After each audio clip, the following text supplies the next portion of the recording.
What's up, guys? Welcome back. I know everybody on the channel, all the subscribers, really like and appreciate the breakdowns of my previous fights. Now, I'm not going to lie to you, it's difficult to go back and remember all the game planning and really break down for you exactly what's going on. But you know, you like the Lerdsila one, you like the Kevin Ross one, the Mosab Amrani. I sort of touched on how to defeat pressure fighters. Today we're going to break down how I beat Yodkampur Sitmanchai, the Thai opponent who had over 100 fights when I faced him, even though he was about 20 years old. How do you go about defeating a Muay Thai phenom who just got crazy hard low kicks, crazy flying knees? We're going to break down the whole fight and explain it to you today.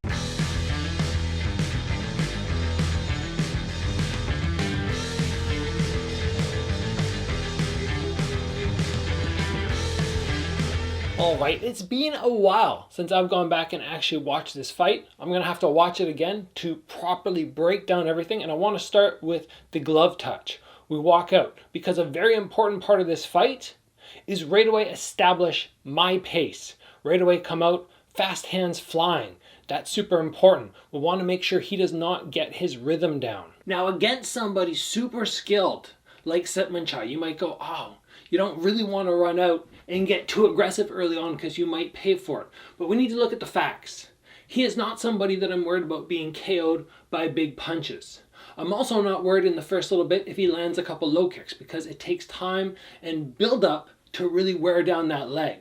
What I do need to do is establish myself and establish the pace of the fight. So coming straight out and putting together combinations, really crispy, bringing him outside his element was super important. And that's exactly why you saw me come out that aggressively. It's not always something I do, but you need to recognize in certain instances, it is the way to go and it is very important. Now, as we move on in the round, you're going to notice a couple things very quickly. Number one, his front kicks are deadly. People who fought him previously get knocked right on their bum because they don't properly deal with that front kick.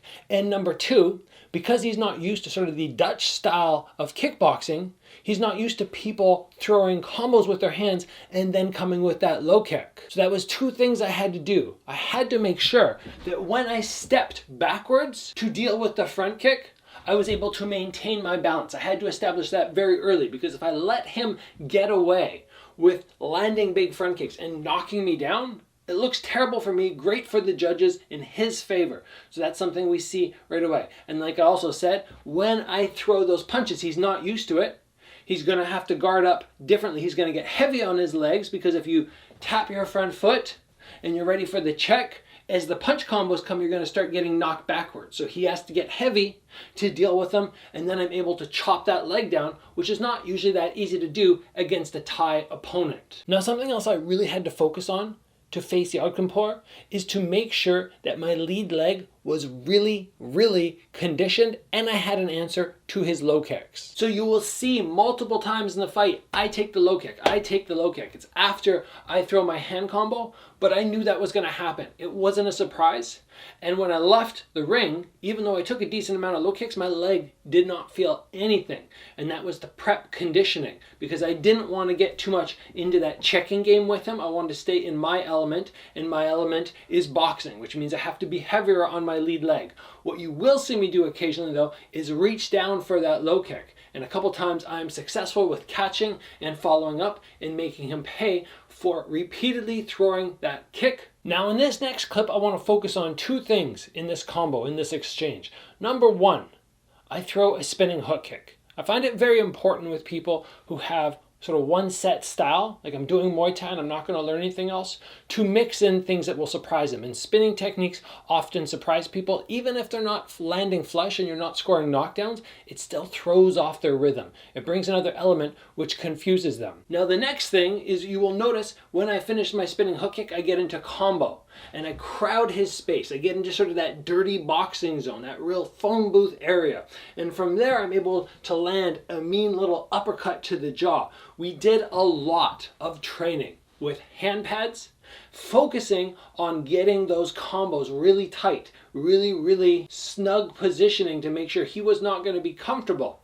And because we knew we were going to do this, I also did a lot of boxing for this fight, a lot of specific only boxing rounds, and I know a lot of kickboxers don't necessarily do that, or if they do, they're still working with kickboxers.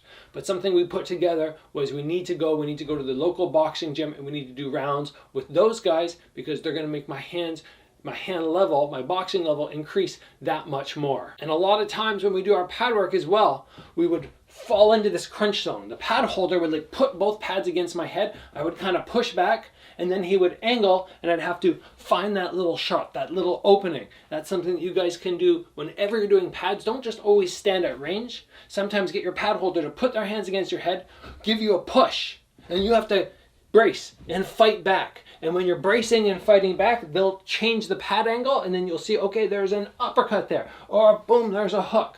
And that's just a good way to work that tight, dirty boxing. All right, so we've talked about everything I want to touch on in round one. Before we move on to the additional rounds, I want to take a moment and thank the sponsor of this episode, X Marshall. They're responsible for creating this lovely t-shirt, which I'm currently wearing. I think this is just a fantastic looking t-shirt. It's just right up my alleyway. I love the hands together sort of prayer or respect symbol, and just overall, it's perfect. It's perfect for me. Now, they have so much gear on their website, and I'm going to be talking about them in future episodes, other gear that you guys can actually incorporate into your training. But for today, if you want to check out everything they have, the t-shirts, the shorts, some of which I'm actually wearing right now. These are just sort of sports shorts, just outside athletic ones, but again, really nice. But if you want to grab some gear from them, you want to get some new athletic wear, some new fight wear, head over to xmarshall.com and make sure you use the promo code Gabriel Varga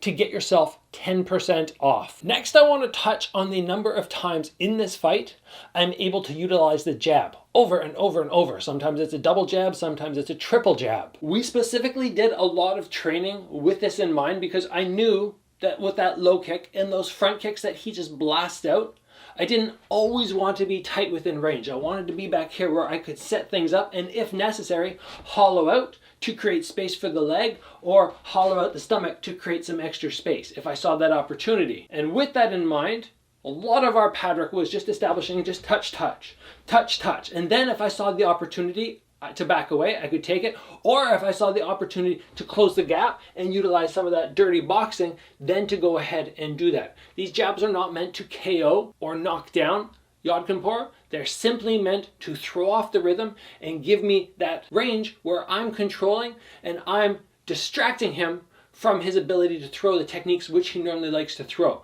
Because for him, this is his ideal range. But if I just stand there, it's no good. So when you guys are researching your opponent, look and see how they respond to the jab. Not just one jab, because usually they'll counter that, sticking in the multiple jabs, chasing them down, breaking up the rhythm. Very, very important, which is why you hear the boxers all the time talk about how everything stems around a solid jab. Now, of course, you guys know I am known for that left body hook. It's something that all my opponents obviously know too.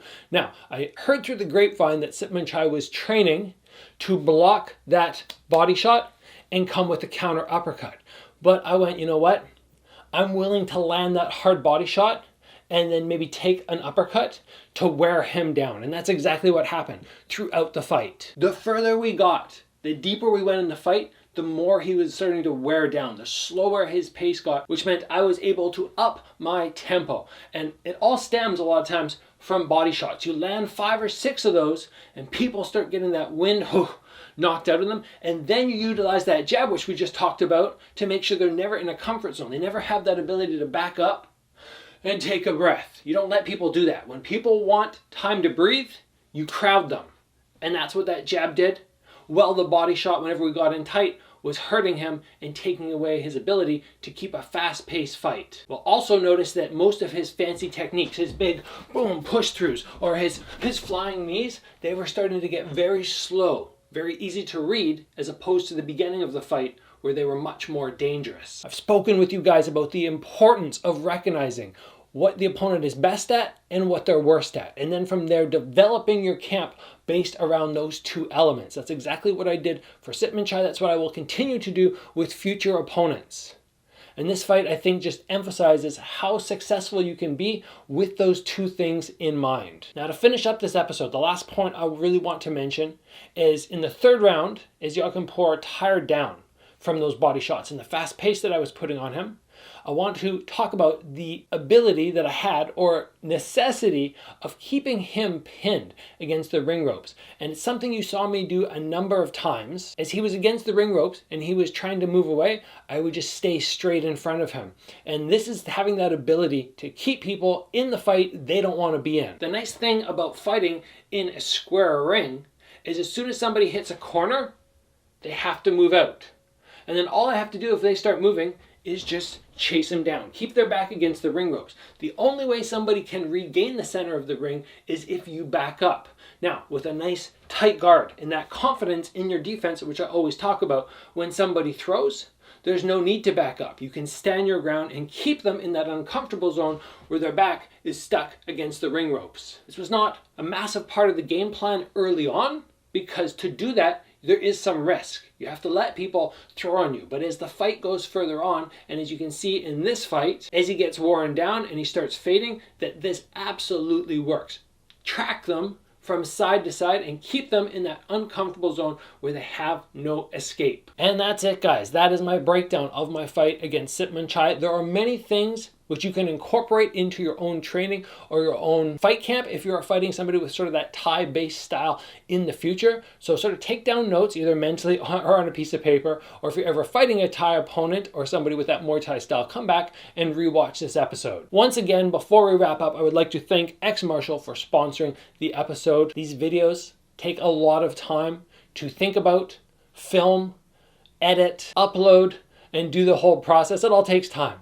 So having companies that believe in me and companies that I believe in turn, because I'm never going to put anybody on this channel. I'm never going to advertise any products I do not believe in. But just an extra special thanks to X Martial for sponsoring the episode, because it really helps with the time and costs and gear and all that kind of stuff. It really helps. So very appreciated. Thank you. Guys, head down, check out the link down there, scope out their website, have some fun looking at all the amazing gear. If you guys enjoyed the video, please give it a like. If you haven't already, join the channel, get subscribed, bump me up to that 100,000 subscribers. As always, guys, train hard, and I'll see you back here soon for another video.